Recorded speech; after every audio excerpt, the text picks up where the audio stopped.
ফুটবলটা আবেগ দিয়ে হয় না, মানতে হয় বাস্তবতার কথা। আর বাস্তবতা বলছে নেইমারের চেয়ে পরিসংখ্যানের হিসেব নিকেশে এগিয়ে স্পাইডারম্যান আলভারেজ। কেননা নেইমার যে সব স্বপ্ন পূরণ করতে ব্যর্থ, মাত্র 24 বছর বয়সে সেই সব জয় করে ফেলেছেন সাবেক সিটি তারকা।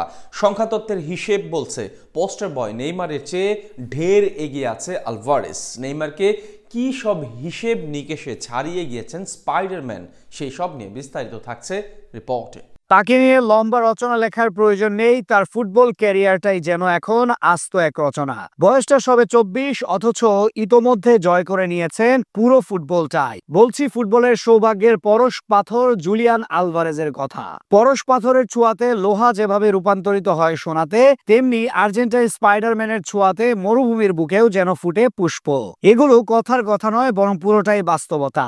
এই যেমন ব্রাজিলিয়ান সেন্সেশন সাম্বা সুপারস্টার নেইমারের কথা ধরুন না, আপনি আবেগের মিশ্রণ ঘটিয়ে নেইমারকে পেলে, মেসি, রোনালদো, ম্যারাডোনাদের কাতারে রাখতে পারেন, কিন্তু বাস্তবতা কি বলছে? কল্পনা ছেড়ে নিরেট সত্যতে ফিরলে স্পষ্ট দেখা যাচ্ছে 32-এর নেইমারকে দলগত অর্জনে ছাড়িয়ে গিয়েছেন 24-এর আলভারেজ। এটা শুনে কি আপনার অবিশ্বাসের চোখ কপালে উঠল? তবুও চলুন পরিসংখ্যানের হিসেব কি বলছে সেটাই জানা যাক। প্রথম আসা যাক জাতীয় দলের অর্জনে। জাতীয় দলে নেইমারের ব্যর্থতার গল্প তো কম আর বেশি সবারই জানা। সাম্বা তারকা নিজেও মানেন সেগুলো। মুদ্রার ওপারে আলভারেজের দিকে তাকান। কাতারের মাটিতে সোনার পণ্ডিটা স্পর্শ করেছেন তিনি, শুধু জিতেননি, বরং আর্জেন্টিনার বিশ্বজয়ের পেছনে সবচেয়ে বেশি ইম্প্যাক্টও ছিল তার। টুর্নামেন্টে করেছেন 4টি গোল, যেগুলো আর্জেন্টিনার বিশ্বজয়ের পিছনে অত্যন্ত গুরুত্বপূর্ণ ভূমিকা রেখেছিল। টুর্নামেন্টে তৃতীয় সর্বোচ্চ গোলদাতাও তিনি ছিলেন। বোঝা যায় তার পারফরমেন্সের ইম্প্যাক্ট। এরপর 2024-এর কোপা আমেরিকা জয়ের পিছনেও গুরুত্বপূর্ণ অবদান ছিল তার। ক্লাবের জার্সিতে তো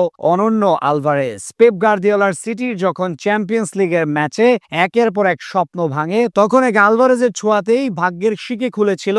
সিটিজেনদের জিতিয়েছিলেন চ্যাম্পিয়ন্স লিগ, সঙ্গে ওই সিজনেও ট্রেবল জয় করেছিল ম্যানচেস্টারের নীলরা।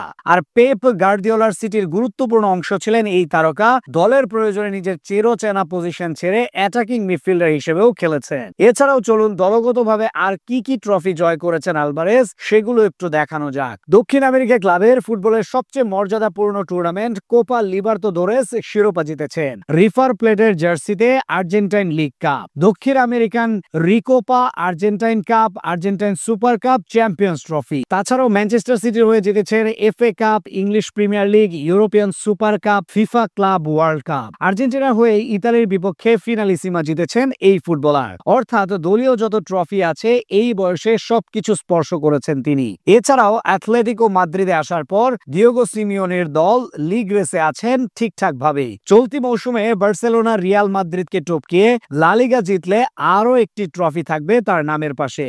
আর একটা জিততে পারলেই তার নামটা উঠে যাবে ট্রিপল কাউন্ট লিস্টে। যে তালিকায় আছেন রোনালদো, রোনালদিনহোর মতো তারকারা, যে তালিকায় ঠাঁই হয়নি ক্রিস্টিয়ানো রোনালদোরও, সেখানে নিজের নাম লেখানোর অপেক্ষায় এই ফুটবলার, ভাবা যায়? অর্থাৎ পুরো ক্যারিয়ার বিচার বিশ্লেষণ করলে দলগত ট্রফির হিসেব নিকেশে নেইমারকে পেছনে ফেলেছেন এই আর্জেন্টাইন।